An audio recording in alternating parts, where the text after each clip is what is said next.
Pazolandia pechou as súas portas cun balance altamente satisfactorio, concretamente con preto de 26.000 usuarios que se achegaron ao Pazo Paco Paz para gozar do parque de atraccións familiares máis importantes do Nadal en Galicia. En total foron 25.839 as persoas que accederon ás instalacións, 500 máis que na anterior edición, e o 10% destes usuarios totais procedían do resto de provincias galegas. Tamén destaca o incremento da venda online de entradas, 15.470 billetes vendidos fronte aos 14.349 despachados o ano pasado. Cabe lembrar que o prezo das entradas continuou fixado nos 5 euros por persoa, sendo de 4 euros para aqueles grupos organizados desde os concellos da provincia.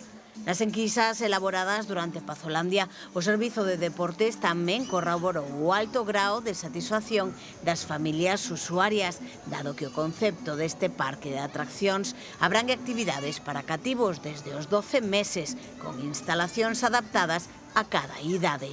Este ano, ademais, unha das grandes novidades estivo centrada na inclusión de nenos e nenas con trastornos do espectro autista, os que se lles ofreceu unha pulseira de acceso prioritario co fin de que non tiveran que agardar demasiado tempo nas colas. Outra grande novidade foi o establecemento por vez primeira da restricción de emisións acústicas, protexendo os dereitos de persoas con dificultades para gozar dun evento deste tipo.